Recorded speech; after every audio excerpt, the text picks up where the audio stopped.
maka tidaklah mereka memperhatikan bagaimana unta diciptakan. Malam ini satu ayat saja ya, karena pembahasannya panjang seputar unta ini. Kita tahu bahwa surah Al-Ghasyiyah ini ketika sampai ke telinga orang-orang kafir Quraisy,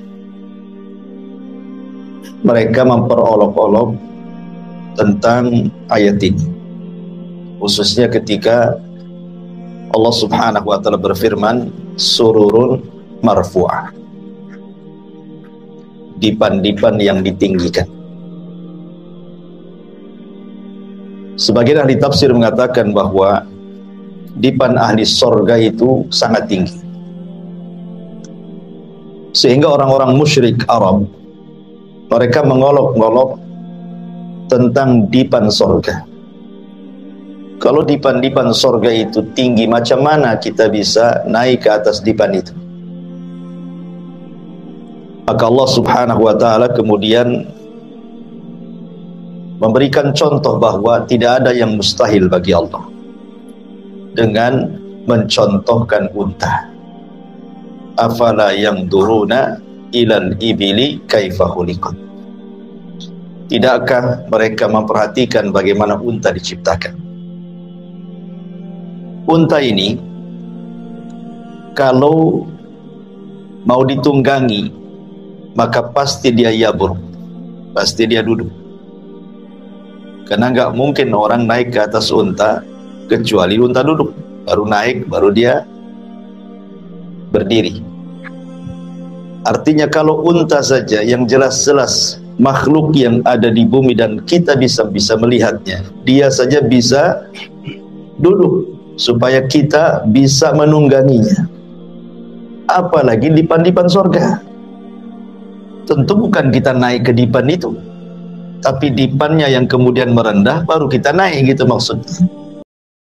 Jadi Allah Subhanahu wa ta'ala ingin membantah logika orang-orang Quraisy dengan permisalan unta. Banyak pembahasan yang kita akan bahas seputar unta ini, karena unta ini masuk dalam binatang yang merupakan keajaiban dunia. Dia adalah tanda-tanda kuasa Allah yang tidak ada pada binatang yang lain. Ma'asyiral muslimin yang dimuliakan Allah Subhanahu wa ta'ala, sebelum kita bahas panjang lebar seputar unta ini, kita akan membahas beberapa hikmah dulu kenapa Allah Subhanahu wa ta'ala menciptakan binatang. Kita tahu bahwa penciptaan binatang dibandingkan manusia lebih dulu binatang, dan itu berdasarkan hadis yang dikeluarkan oleh Imam An-Nasai dan juga disahihkan oleh Syekh Nasiruddin Al-Albani rahimahullahu ta'ala dari hadis Abi Hurairah radhiyallahu an, innallaha khalaqas samawati wal ardi wa ma bainahuma fi sittati ayyamin thumma istawa 'alal 'arsy yauma as-sabi wa khalaqat turbah wa khalaqat turbata yauma as-sabti wal jibala yaumal ahadi wasyajara yaumal itsnaini wasyarra yaumal thulatha wan nura yaumal arbi'ah wad dawab yaumal khamis wa adam yaumal jum'ati fi akhiri sa'atin minan nahar ba'dal asri khalaqahu min adimil ardi bi ahmariha wa aswadiha wa tayyibiha wa khabithiha min ajli dhalik ja'alallahu min adam at-tayyib wal khabith. Kata Nabi SAW, ketika Allah menciptakan langit dan bumi dan makhluk di antara keduanya itu dalam tempo 6 hari, kemudian Allah pun naik ke atas arasy-Nya pada hari ketujuhnya. Allah Subhanahu wa ta'ala menciptakan tanah di hari Sabtu, kemudian menciptakan gunung di hari Ahad, kemudian menciptakan segala pepohonan di hari Senin, kemudian menciptakan keburukan di hari Selasa, kemudian menciptakan cahaya di hari Rabu, dan menciptakan binatang di hari Kamis, dan menciptakan Adam di hari Jumat. Kapan? Setelah asar, antara asar ke malam. Allah menciptakan Adam dari adimil ardi, permukaan bumi, tanah yang ada di permukaan bumi, dengan tanah merahnya, tanah hitamnya, tanah baiknya, tanah tidak baiknya. Sebab itulah keturunannya mengikuti sifat-sifat tanah. Di sini Rasul sallallahu alaihi wasallam mengatakan Allah menciptakan binatang di hari Kamis dan menciptakan Adam di hari Jumat, menunjukkan bahwa binatang lebih dulu diciptakan dibandingkan manusia. Ma'asyiral muslimin yang dimuliakan Allah Subhanahu wa taala, adapun hikmahnya kenapa Allah menciptakan binatang, disebutkan beberapa ayat dalam Al-Qur'an. Pertama, surah An-Nahl. Allah Subhanahu wa taala berfirman dalam surah An-Nahl ayat 6 sampai 8. Allah mengatakan wal an'am khalaqaha lakum fiha dif'un wa manafi'un wa minha ta'kulun. Dia telah menciptakan hewan ternak untuk kalian. Pada hewan ternak itu ada bulu yang akan menghangatkan dan berbagai manfaat, serta sebagian dagingnya kamu makan. Artinya bulu-bulu binatang kalau zaman dulu, bahkan sampai hari ini pun masih dibuat baju, jaket gitu ya, untuk menghangatkan. Dan dagingnya juga bisa dimakan. Walakum fiha jamalun hina turihuna wa hina tasrahun. Kamu memperoleh keindahan padanya ketika kamu membawanya ke tempat istirahatnya dan ketika melepaskannya. Artinya ada sebagian binatang itu yang dinikmati keindahannya. Seperti orang kenapa memelihara burung kan? Kadang-kadang dinikmati keindahannya saja, entah warnanya, entah suaranya, dan begitu seterusnya. Walakum fiha jamalun wa tahmilu athqalakum ila baladin lam takunu balighi illa bisyikil anfus inna rabbakum laraufur rahim. Ia mengangkut beban-bebanmu ke sebuah negeri yang kamu tidak sanggup mencapainya kecuali dengan susah payah. Sesungguhnya Tuhanmu Maha Pengasih lagi Maha Penyayang. Karena di zaman dulu kan belum ada mobil, belum ada kereta, belum ada kargo. Ya, mereka mengangkut barang di atas binatang, di atas unta, di atas bigol, di atas keledai, dan begitu seterusnya gitu. Wal khayla wal bighala wal hamira litarkabuha wa zina wa yakhluqu ma la ta'lamun. Dan dia telah menciptakan kuda, bagal ataupun keledai untuk kalian tunggangi. Jadi hikmahnya adalah bisa kita tunggangi gitu ya. Karena zaman itu kendaraannya pakai binatang yang kamu tidak sanggup mencapai dan menjadi perhiasan, dan Allah menciptakan apa yang kamu ketahui. Artinya boleh jadi mungkin di bawah bumi ini, di setiap lapisan ada makhluk yang kita tidak tahu Allah ciptakan.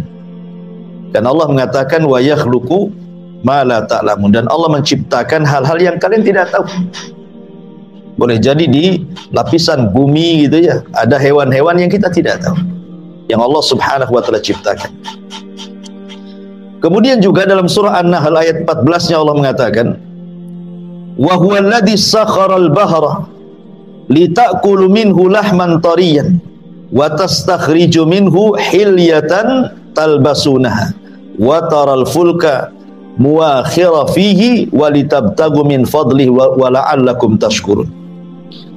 Dan dialah yang menundukkan lautan untukmu agar kamu dapat memakan daging yang sedap, maksudnya ikan.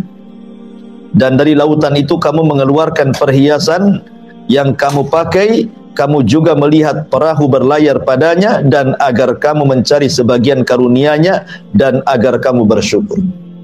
Jadi hewan-hewan bukan hanya hewan darat saja, tapi Allah pun ciptakan hewan laut dengan berbagai macam ikan-ikan, dan kita bisa menikmatinya. Ini dalam surah An-Nahl. Kemudian dalam surah Yasin, Allah Subhanahu wa taala mengatakan, awalam yarau anna khalaqna lakum mimma amilat aydina an'aman fahum laha malikun. Dan tidaklah mereka melihat bahwa kami telah menciptakan hewan ternak untuk mereka, yaitu sebagian dari apa yang telah kami ciptakan dengan kekuasaan kami, lalu mereka menguasainya. Artinya Allah Subhanahu wa taala tundukkan sebagian binatang kepada kita gitu. Kalau seandainya kita tidak bisa menundukkan binatang, nggak ada orang pelihara ayam, nggak ada orang pelihara kambing, apalagi yang lebih besar lagi sapi gitu ya. Satu sapi ngamuk saja satu desa ada pusing gitu ya. Tapi ada sebagian binatang itu yang ditundukkan oleh Allah. Kemudian Allah mengatakan wa dzallalnaha lahum faminha rukubuhum wa minha yakulun.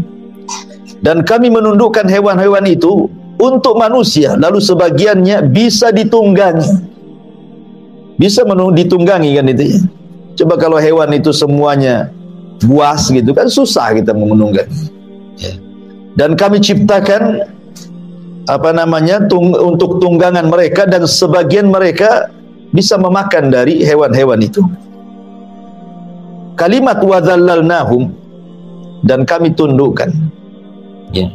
Tidak ada hewan seperti tunduknya unta kepada pemiliknya, ikhwan. Walaupun pemiliknya anak kecil, padahal unta itu kan besar tuh ya. Walaupun masih anak-anak, anggaplah 5 tahun 6 tahun, kalau unta itu tahu dia pemiliknya, maka dia akan tunduk. Duduk, berdiri, jalan-jalan ya.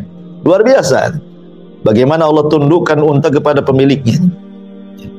Walahum fiha manafi'u wa masyaribu afala yashkurun. Dan mereka memperoleh bagian manfaat dan minuman dari binatang tersebut, maka mengapa kalian tidak bersyukur? Dan banyak lagi ayat-ayat yang bicara tentang hikmah diciptakan binatang. Kita masuk pada pembahasan soal unta. Al-Imam Al-Qurtubi rahimahullahu ta'ala, Al-Imam Al-Qurtubi rahimahullahu ta'ala, beliau mengatakan, al-ibilu ajma' lil manafi min sairil hayawan. Beliau mengatakan bahwa unta itu terkumpul banyak manfaat dibandingkan hewan-hewan yang ada. Kemudian beliau mencontohkan 4 perkara. Hulubatun wa rukubatun wa ukulatun wa hamulatun. Dia mengatakan pertama hulubah, bisa diminum air susunya. Kemudian rukubah, unta itu bisa ditunggangi. Bahkan unta itu bisa diletakkan rumah-rumahan di atasnya ya. Dan tidak bisa diletakkan di kuda ataupun sapi, apalagi kambing kan itu ya. Unta bisa. Sehingga karena diletakkan rumah-rumahan di atas unta itu, mau perjalanan dekat mau jauh pun tidak terasa lelah ya kan. Kalau naik kuda kan lelah itu ya. Kalau ada rumah-rumahannya bisa nyandar, bisa tidur, bisa apa kan gitu ya. Jadi itulah nikmatnya unta. Kemudian juga ukulah, bisa dimakan ya. Kemudian hamulah, bisa digunakan untuk barang-barang angkutan, karena unta ini satu-satunya binatang ikhwan yang kalau diletakkan barang maka dia akan duduk ya bro. Kemudian antum bisa letakkan banyak barang di atas ya. Kalau unta memang terlampau berat, artinya over kapasitas, maka dia tahu dia tidak bisa bangun ya. Dia tidak akan bangun tuh. Kalau over kapasitas tuh dia nggak bisa bangun ya. Berarti kalau gitu terlalu berat, bisa dikurangi ya kan. Lah unta ini tuh kan punya kaki dan tangan kuat sekali dia. Walaupun barang-barang lumpuk di punggung unta itu, tapi dia bisa bangun Tidak ada binatang yang bisa diletakkan barang seperti unta dulu baru bangun. Nggak ada ceritanya. Sebutkan binatang apa? Nggak ada. Ya. Gajah. Oke lah gajah, duduk dulu dikasih barang berat, nggak bisa bangun. Kecuali unta. Ya kan? Makanya kenapa di sini Allah mengatakan afala yanzuruna ilal ibili kaifa khuliqat. Bagaimana Allah bisa menciptakan binatang sehebat itu? Ya. Ini kata Imam Al-Qurtubi rahimahullahu taala. Ma'asyiral muslimin yang dimuliakan Allah Subhanahu wa taala, sebelum saya lebih lanjut cerita unta, ada pembahasan yang menarik soal unta ini. Di mana unta ini disebutkan dalam beberapa riwayat, seperti riwayat Bara bin Azib radhiyallahu anhu. Nabi SAW pernah ditanya mengenai salat di tempat istirahatnya unta. Apa kata Nabi SAW? La tusallu fi mabarikil ibil fa innaha minasyayatin. Janganlah kalian salat di tempat menderumnya unta, di tempat istirahatnya unta, karena unta itu tercipta dari setan. Dalam riwayat yang lain dari hadis Hamzah bin Amr Al-Aslami radhiyallahu an, beliau berkata bahwa Nabi SAW bersabda, ala dhahri kulli ba'irin syaitan, fa idza rakibtumuha fasummullaha azza wa jalla. Di setiap punggung unta itu ada setan. Jika kalian menungganginya, sebutlah nama Allah padanya.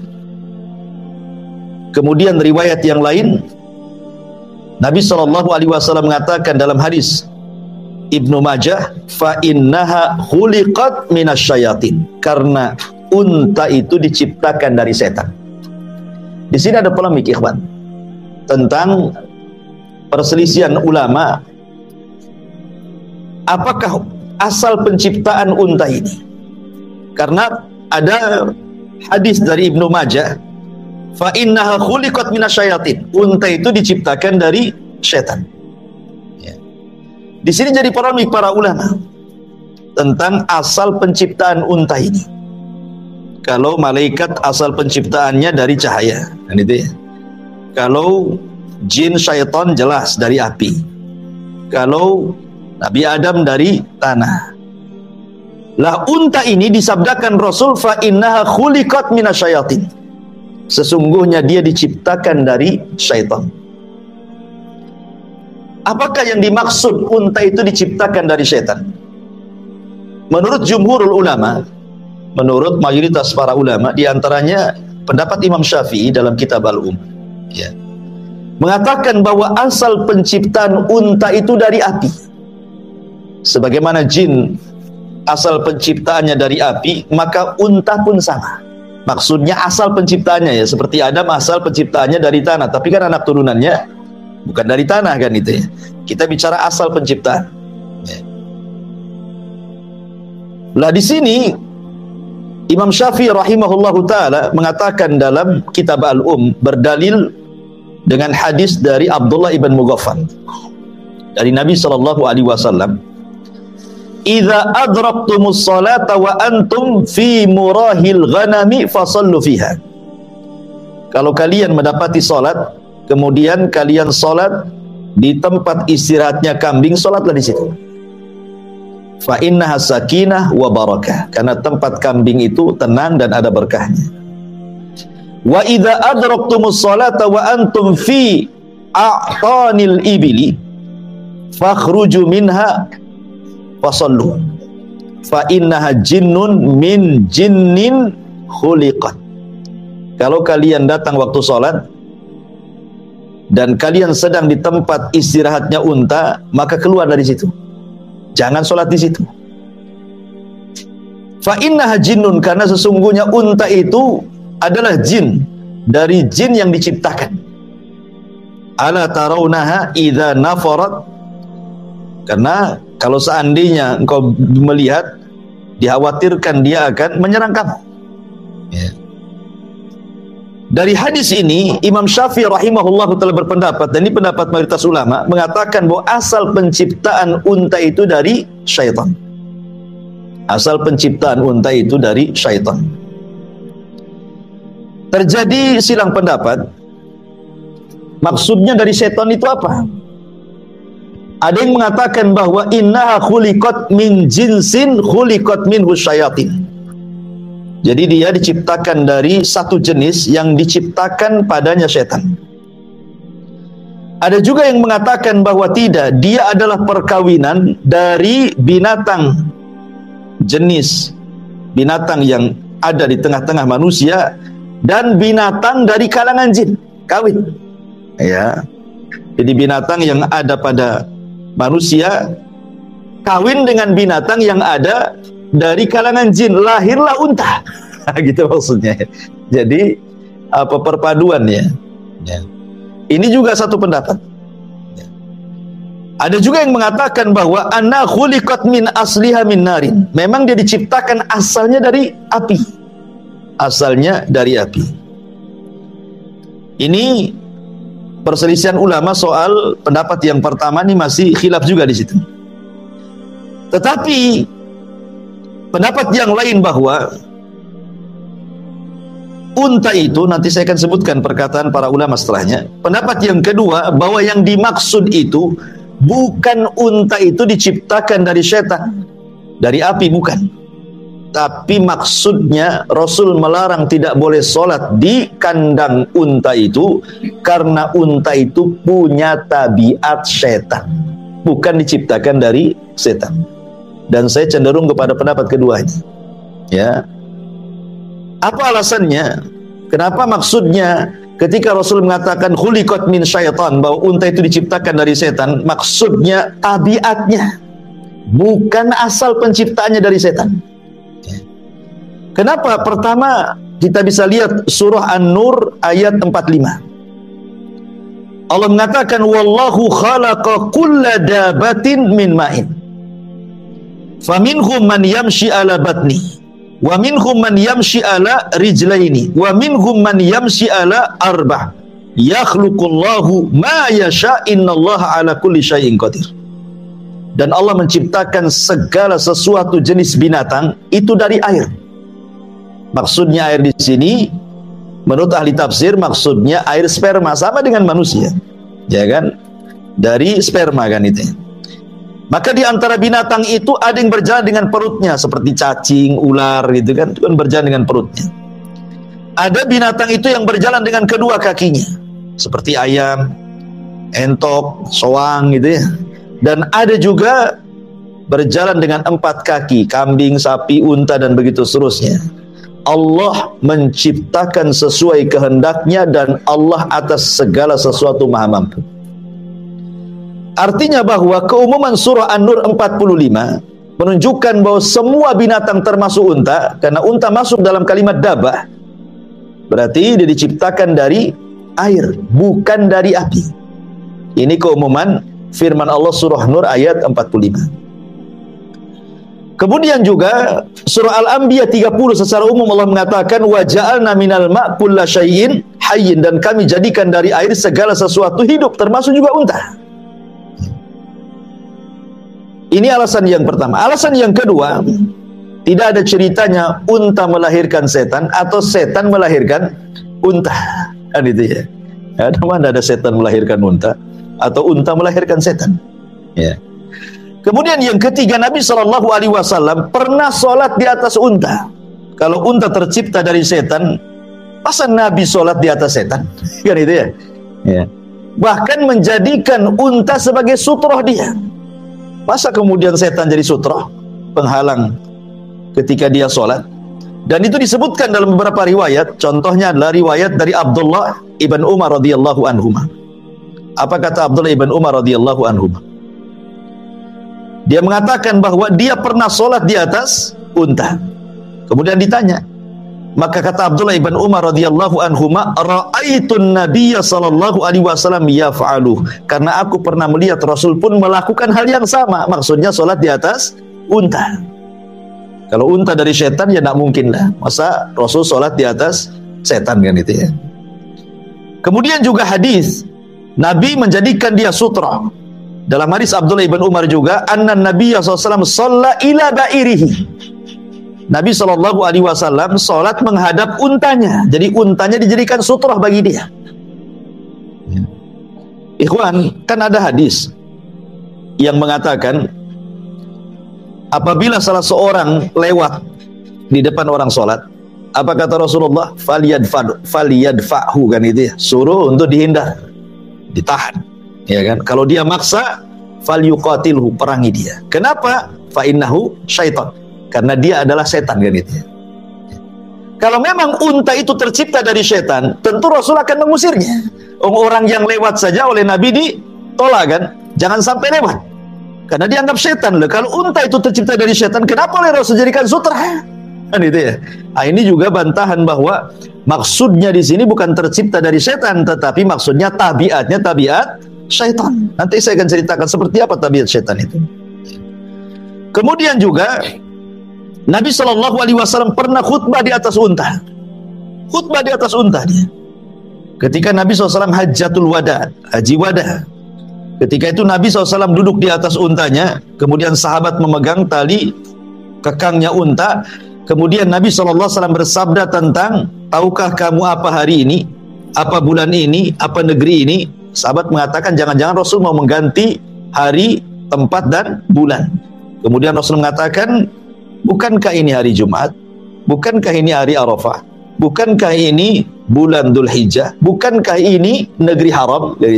Kemudian Nabi SAW mengatakan, ingatlah sesungguhnya harta kalian, darah kalian, kehormatan kalian haram, tidak boleh ditumpahkan. Seperti haramnya hari ini, bulan ini, negeri ini, kata Rasul. Artinya Rasul khutbah di atas unta. Kalau memang unta tercipta dari syaitan, ngapain Rasul menunggangi syaitan, kan itu ya. Kemudian yang nomor 5 alasannya, unta bisa dimakan. Bahkan faedahnya nanti saya akan sebutkan macam-macam unta itu faedahnya. Artinya unta bisa dimakan. Kita mengambil perkataan beberapa para ulama. Pertama, perkataan Abu Ubaid Al-Harawi dalam kitabnya Gharibul Hadis. Beliau mengatakan bahwa yang dimaksud unta itu tercipta dari syaitan, maksudnya adalah beliau mengatakan annaha ala akhlaqiha wa tabaiha. Maksudnya akhlaknya seperti akhlak syaitan dan tabiatnya seperti tabiat syaitan. Ini perkataan Abu Ubaid Al-Harawi. Kemudian senada juga disebutkan oleh Al-Imam Al-Khattabi dalam kitabnya Ma'alimus Sunan. Dalam kitabnya Ma'alimus Sunan, maksudnya di sini beliau mengatakan fa innaha minasyayatin, unta itu dari setan. Maksudnya adalah lima fiha minan nufur wasyurud rubbama afsadat alal musalli. Karena unta itu mudah marah, terkadang dia menyerang orang sholat, ya. Makanya kemudian tabiatnya disebut tabiat syaitan. Kemudian hal yang sama juga dikemukakan oleh Al-Imam Ibnu Hibban dalam kitabnya Sahih Ar-Risalah. Ya, beliau juga mengatakan bahwa yang dimaksud diciptakan dari syaitan itu maksudnya tabiatnya. Tabiatnya dari syaitan, bukan unta tercipta dari syaitan. Maka dari sini kita tahu lemahnya pendapat Imam Syafi'i yang disebutkan oleh beliau dalam kitabnya Al-Um. Karena begini ikhwan, di masyarakat saja umum lah kita katakan kalau ada anak nakal kurang ajar, ada sebagian orang tua mengatakan udah dasar anak setan. Apa anak itu disebut setan, kan? Tercipta dari setan? Kan tidak, tabiatnya saking nakalnya. Ada orang yang kemudian mengatakan udah dasar anak setan. Dan itu ya kan ada di masyarakat. Bukan anak itu setan, bukan, tapi tabiatnya tabiat setan. Sama dengan ketika Nabi SAW menceritakan tentang kalbul aswad mina syaitan, anjing hitam itu dari setan. Bukan berarti anjing yang berwarna hitam itu kita katakan setan, tidak. Ya. Maksudnya adalah kebanyakan setan itu menjelma, binatang itu salah satunya adalah menjelma anjing yang berwarna hitam. Makanya tabiat anjing yang berwarna hitam itu akan berbeda tabiatnya dengan anjing-anjing yang berwarna selain hitam. Jadi dia punya tabiat sendiri tuh, anjing hitam itu.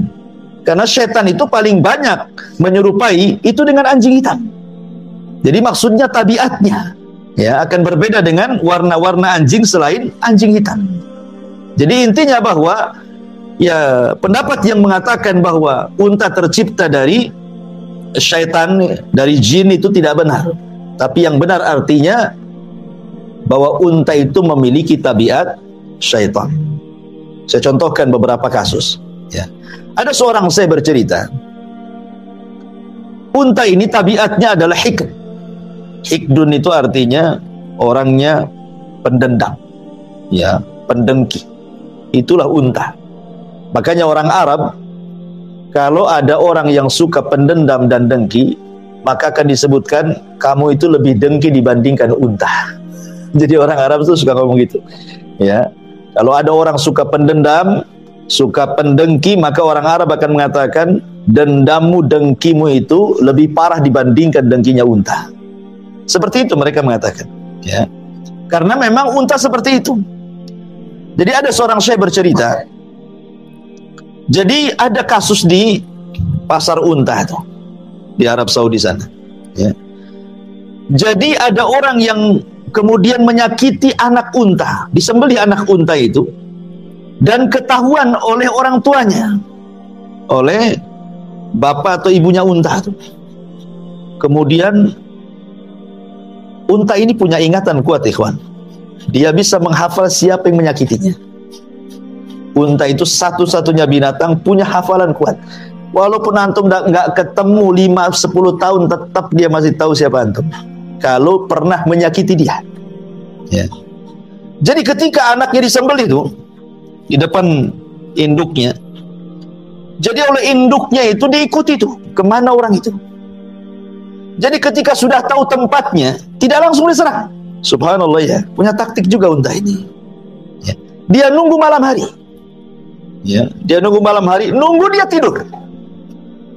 Ketika dia tidur di dalam tendanya itu, langsung disamperi, kemudian ditunjang sama unta itu sampai mati. Saya bayangkan, ya. Itulah unta, ya. Unta itu pendendam, dia pendengki.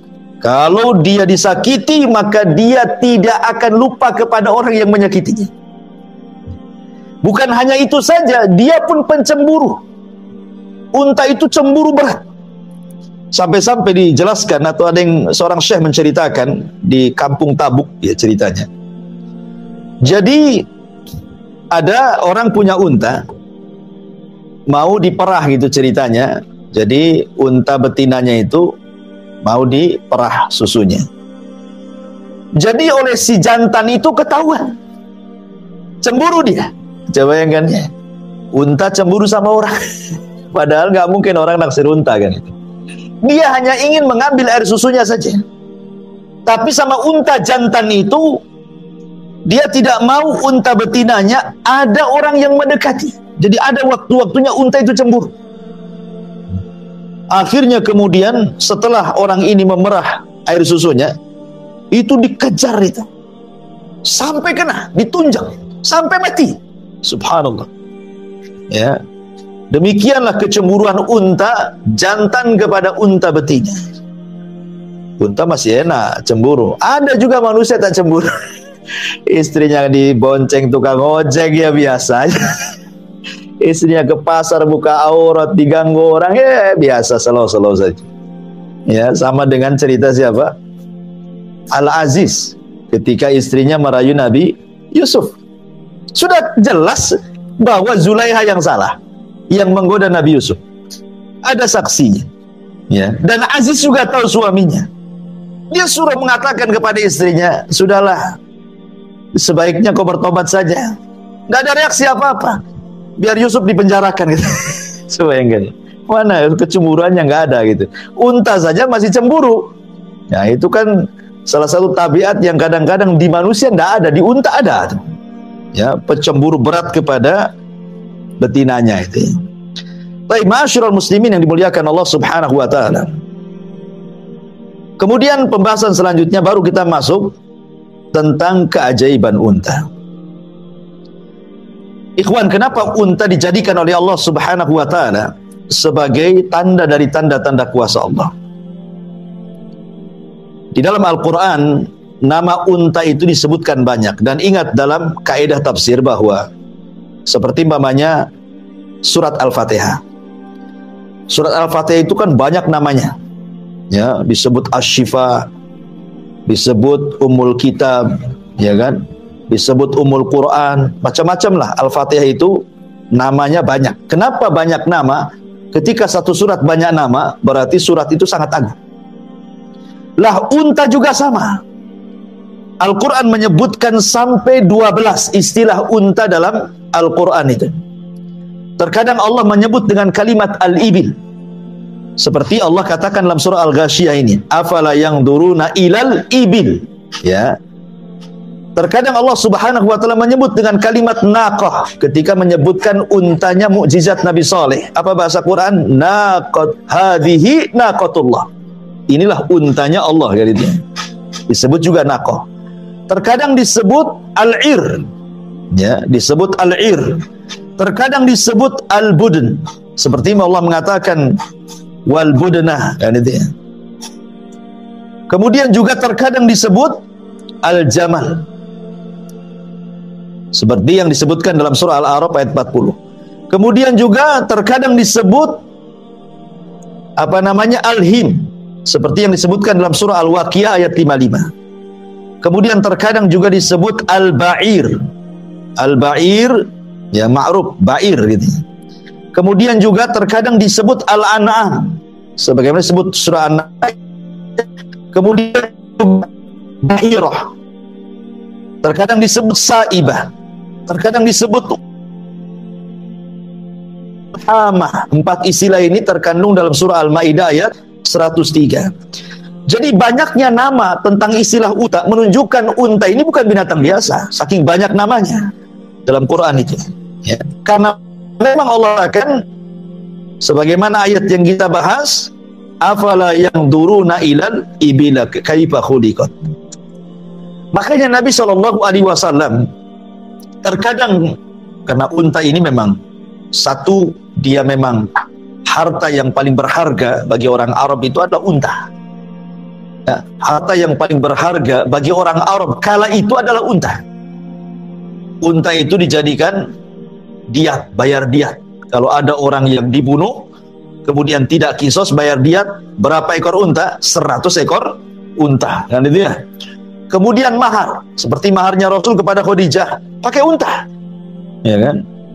Kemudian juga bukan hanya itu saja, Nabi SAW mengistilahkan bahwa unta itu adalah kendaraan yang paling diagungkan oleh orang Arab, sampai ketika Rasul mengatakan kepada Ali radhiyallahu an, ya Ali, la an yahdiyakallahu rajulan wahidan bika khairun laka min humrin.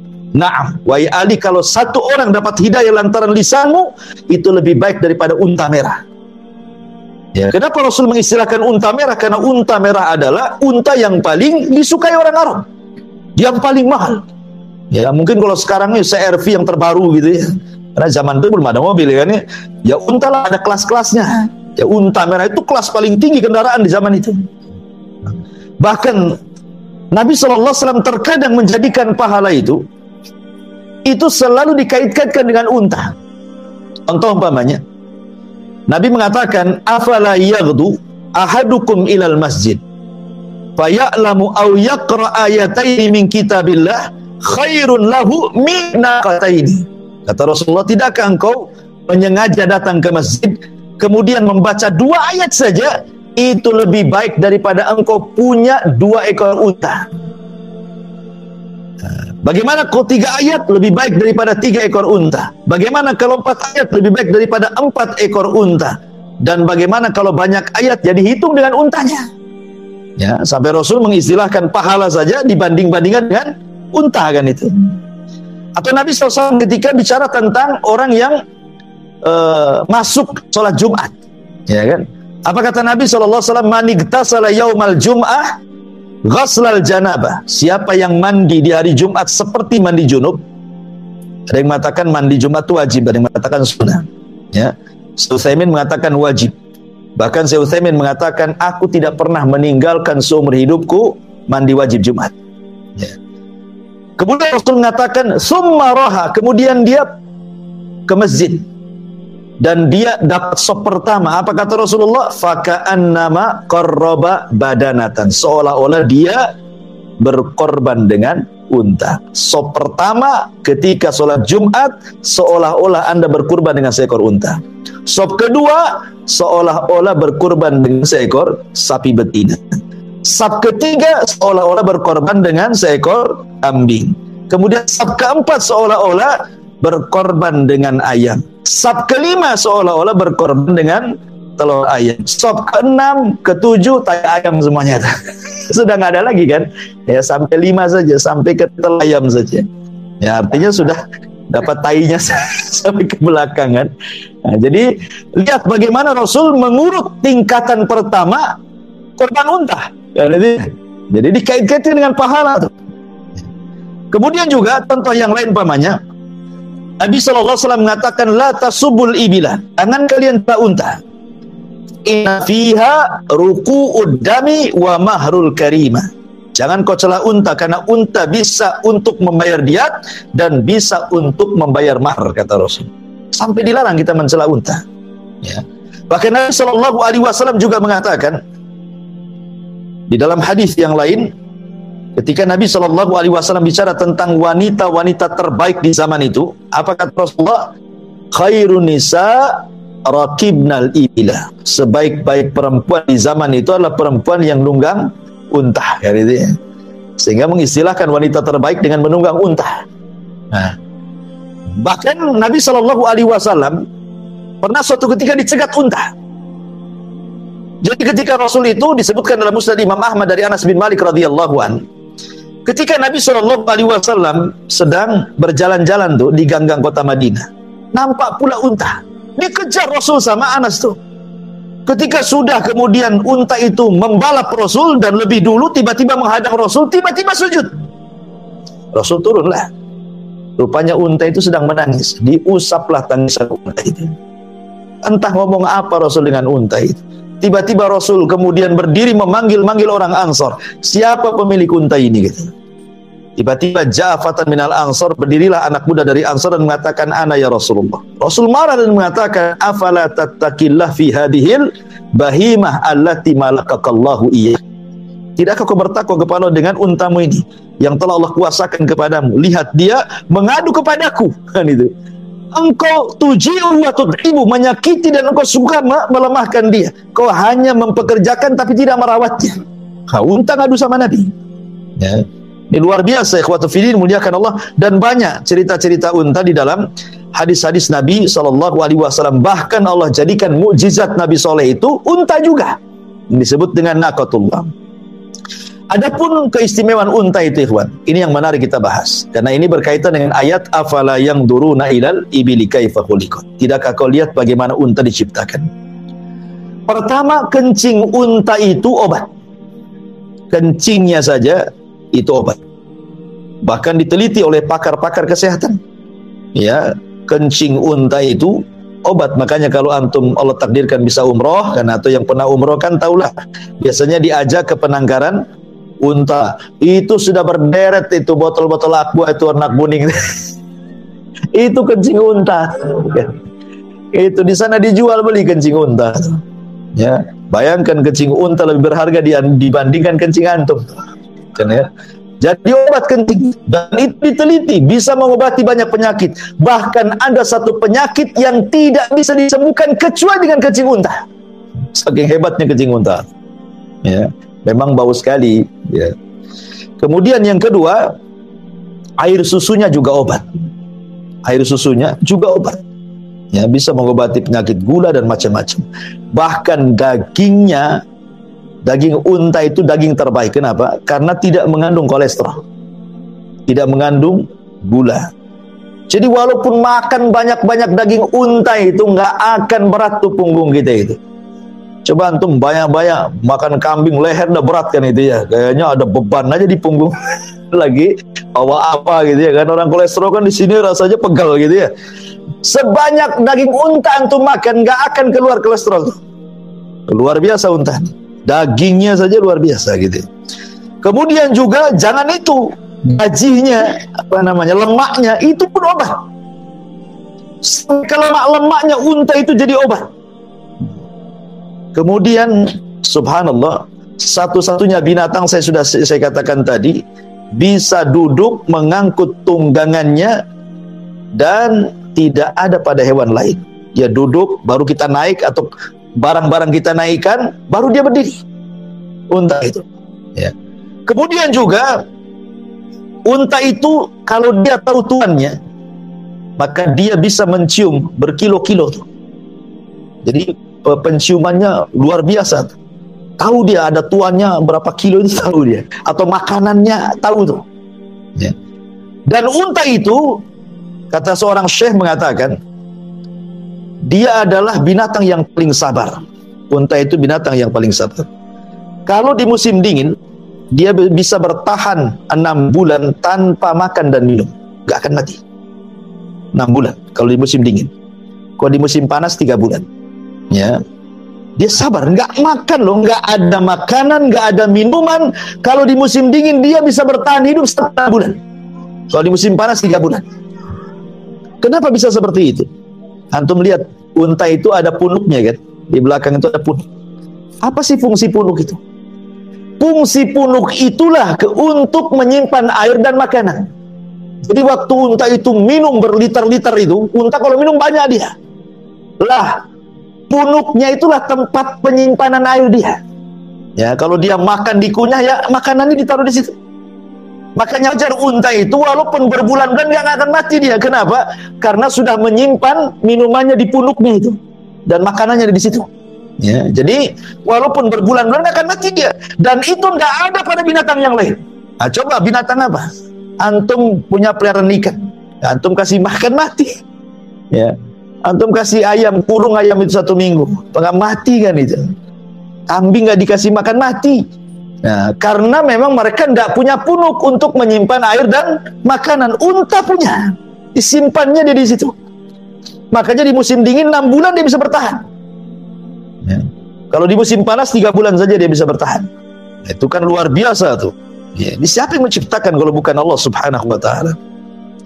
Kemudian yang hebatnya lagi, unta itu tidak suka dengan suara yang jelek dan dia suka dengan suara yang indah. Dia tidak suka dicaci, dimaki, tahu dia. Kalau antum maki-maki unta tuh, dia tahu. Dia tidak suka dengan ucapan-ucapan kotor. Karena unta itu maunya dilembuti. Makanya ada sebagian unta itu kalau dibacakan Quran bisa nangis dia. Kita loh dibacakan Quran berhari-hari tak nangis-nangis. Unta dibacakan Quran bisa nangis tuh, bayangkan. Luar biasa. Sampai-sampai di zaman Rasul itu punya budak hitam namanya Anjasah. Anjasah itu penyair, walaupun dia budak hitamnya Rasul, tapi dia ahli syair. Ya. Jadi kalau dia sedang bersyair ini, melantunkan kalimat-kalimat yang indah dalam syairnya, itu unta datang dari mana-mana dengerin syairnya itu. Bayangkan bisa mengundang unta loh, bayangkan. Dari mana-mana datang ingin denger syairnya, padahal dia nggak paham isinya kan itu. Tapi unta tahu itu kalimat yang baik.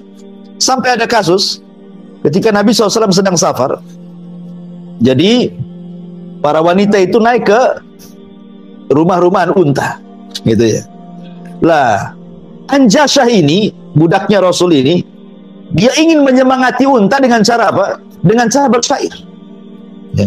Jadi kalau Anjasah bersyair, unta itu makin semangat jalannya, jadi makin cepat, gitu ya. Makanya Nabi SAW disebutkan dalam Bukhari dari Anas bin Malik radhiyallahu an, apa kata Nabi SAW kepada Anjasah itu? Ruwaidaka ya Anjasah, ya saukaka bil qawarir, katanya. Wahai Anjasah, katanya Nabi SAW, pelan-pelan karena kamu sedang membawa para wanita. Kan takut jatuh kan itu ya. Maksudnya jangan terlampau semangat bersyair. Jadi untanya pun ikut semangat gitu maksudnya ya. Jadi dia terburu-buru jalannya. Ya, kata Rasulullah pelan. Ya. Yang nunggang itu perempuan katanya. Ya, bagaimana unta itu dia suka dengan kalimat-kalimat yang baik. Kemudian juga unta ini ikhwatu fiddin muliakan Allah Subhanahu wa Ta'ala.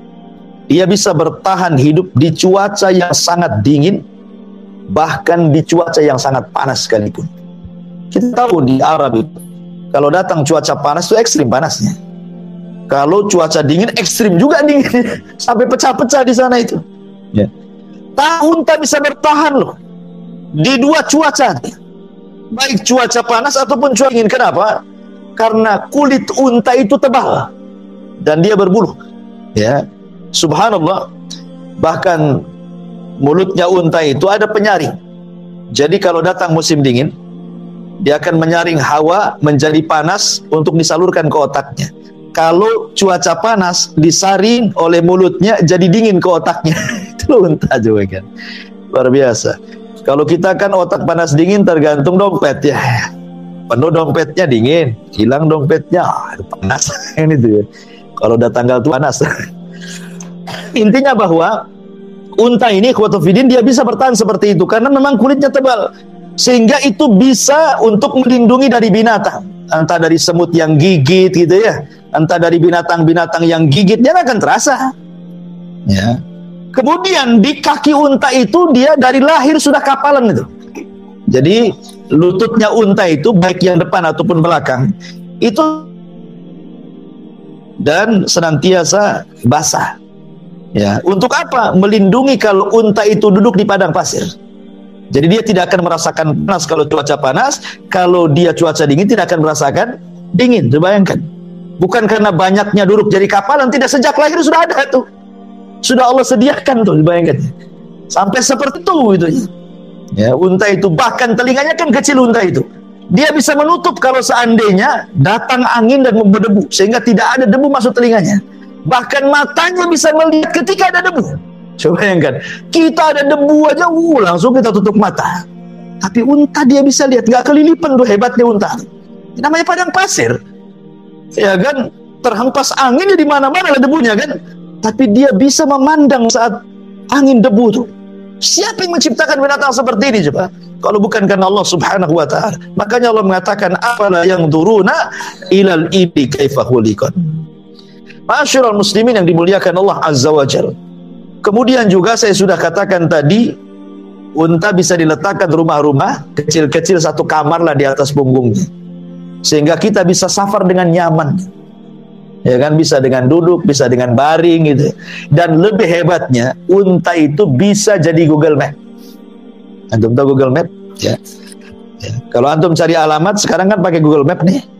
Ya, nanti akan sampai ke tujuan. Unta itu di zaman itu jadi Google Map. Itu disebutkan oleh Imam Ar-Razi dalam tafsirnya. Jadi Imam Ar-Razi menceritakan tentang dirinya. Suatu ketika dia safar bersama jamaahnya. Imam Ar-Razi ini dalam tafsirnya menceritakan dia sedang safar bersama jamaahnya. Akhirnya kesasar di tengah padang pasir. Ikhwan, kesasar di padang pasir beda dengan kesasar di kota. Karena padang pasir ini semua sama. Gundukannya sama, warna pasirnya sama. Jadi kalau kita melihat padang pasir itu seolah-olah tanpa tepi kan gitu. Ini kemana arahnya ini? Barat kah, timur kah? Nggak tahu. Kalau orang kesat ke padang pasir itu jalan selamat tuh. Jadi kata Imam Razi, dia teringat dengan firman Allah, afala yanzuruna ilal ibli kaifa khuliqat. Tidakkah kau lihat bagaimana unta diciptakan? Akhirnya salah satu untanya kemudian disuruh jalan paling depan. Ya. Kemudian mereka semuanya mengikuti di balik unta itu, di belakang unta. Subhanallah, unta ini tahu jalan pulangnya. Unta ini tahu jalan pulangnya sampai kemudian kata Imam Ar-Razi, kami pun sampai ke kampung kami. Bayangkan coba kan. Unta tahu loh jalan pulangnya. Jadi kalau unta ini, kita naik unta ke padang pasir itu, sejauh kemana gitu, kita mungkin sudah tahu. Lain kalau kita jalan di sini kan bisa kita kasih tanda, oh di sini ada mall, di sini nanti saya tandai, oh di sini ada rumah sakit, di sini ada sekolah. Lah padang pasir apa antum mau nandai apa? Pohon pun tidak ada. Kalau antum namanya tandai pasirnya dengan digores, sebentar lagi kena angin hilang lagi kan itu ya. Tapi unta walaupun bekas kakinya sudah terkubur tuh, dia bisa tahu jalan pulangnya. Coba bayangkan, ingatannya kuat. Siapa yang ngasih ilmu Google Map ini kepada unta coba? Dan itu diceritakan oleh ulama Imam Ar-Razi dalam tafsirnya. Nah, ini kan luar biasa. Makanya Allah mengatakan, afala yanzuruna ilal ibli kaifa khuliqat. Asyraful muslimin yang dimuliakan Allah Subhanahu wa taala.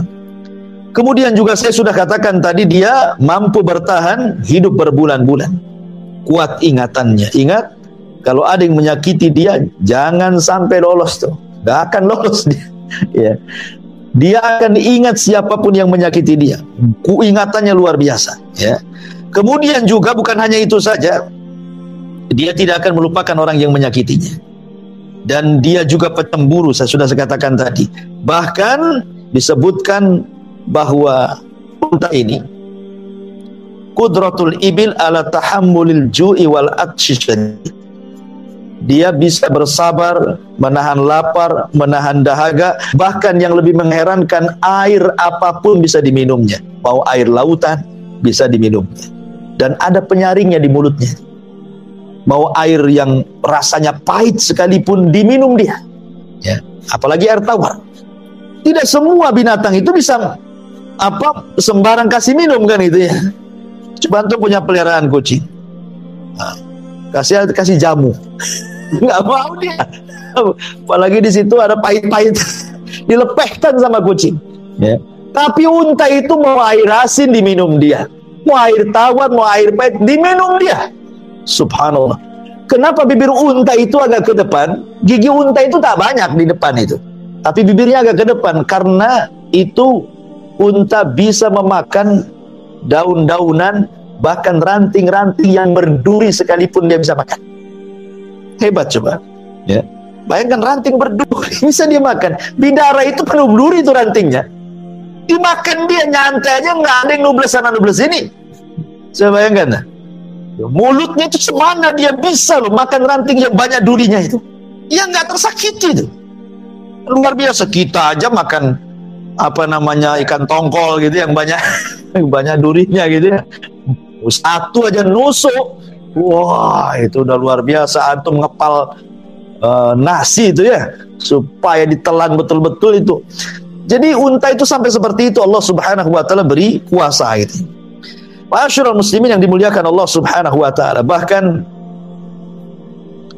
disebutkan kaki unta ini kan dia dua gitu ya, kan jeber gitu ya. Artinya dia bisa berjalan di padang pasir. Kalau manusia ini kadang-kadang pasir itu nembus dia. Kalau pasirnya agak lembek kan belebes bahasa kitanya ya. Tapi unta tidak. Hebat dia. Ya, bayangkan. Kemudian kalau dia berjalan tuh perhatikan coba di YouTube tuh. Dia berjalan kalau kaki depannya yang kanan maju, maka kaki kirinya juga maju. Kaki kanannya sama-sama kanannya maju. Ini juga sama-sama kirinya maju. Nah, gitu dia. Jadi bukan sedang tidak. Yang depannya yang kiri maju, yang belakang juga yang kirinya maju. Nah, modelnya bersamaan gitu. Unta itu ya kan. Kenapa? Untuk keseimbangan jalan tuh. Luar biasa unta ini. Ya, jadi memang Allah Subhanahu wa taala berikan kelebihan kepada unta. Makanya Allah Subhanahu wa taala mengatakan di sini afala yanzuruna ilal ibili kaifa khuliqat. Ma'asyiral muslimin yang dimuliakan Allah Subhanahu wa taala, ini di antara kehebatan unta. Lah ketika Allah Subhanahu wa taala mengatakan afala yanzuruna ilal ibili kaifa khuliqat, seolah Allah Subhanahu wa taala ingin katakan, siapa yang menciptakan hewan sehebat ini? Ya, yang tidak ada pada hewan yang lainnya. Dan Allah Subhanahu wa taala contohkan unta dan tidak mencontohkan hewan-hewan yang lain. Karena saya katakan tadi banyak sekali manfaat pada unta. Salah satunya adalah dari segi kesehatan. Karena orang-orang Arab itu sampai hari ini, orang-orang kayanya sekalipun orang-orang Arab itu, mereka suka, kalau bahasa kitanya mungkin pelesiran atau mungkin ya rekreasi gitu ya. Ya, wisata. Itu mereka suka di padang pasir.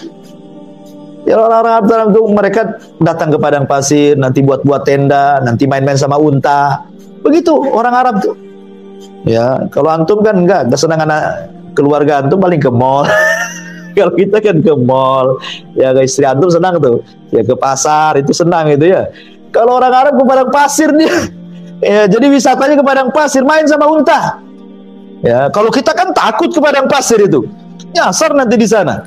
Ya, kita lebih suka ke mall daripada padang pasir ya, karena memang orang Arab itu mereka suka. Makanya Quran itu ketika menyebutkan dua perkara kebiasaan orang Arab itu, pertama apa? Bicara tentang nahl. Ya, bicara tentang kurma dan bicara tentang unta. Dua perkara inilah yang selalu disebut dalam Al-Quran.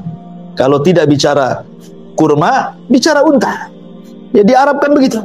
Makanya orang-orang umroh itu biasanya mereka harus foto selfie dengan unta dulu untuk menunjukkan berusaha sampai di Arab kan gitu ya. Kalau bisa itu naik unta dulu, selfie dengan unta dulu, keinjak unta dulu, baru kemudian datang fotonya tuh, lihat saya sampai di sini. Kalau nggak gitu nggak sampai di sana. Ya. Intinya bahwa memang kebiasaan orang Arab seperti itu, suka dengan unta, karena memang unta ini juga binatang yang saya katakan binatang ajaib yang tidak ada pada binatang-binatang yang lainnya. Makanya Allah mengatakan afala yang duruna ilal ibili kaifa khuliqat. Wallahu a'lam bishawab. Saya kira satu ayat saja. Baik, sebelum saya tutup, kalau ada yang bertanya silakan.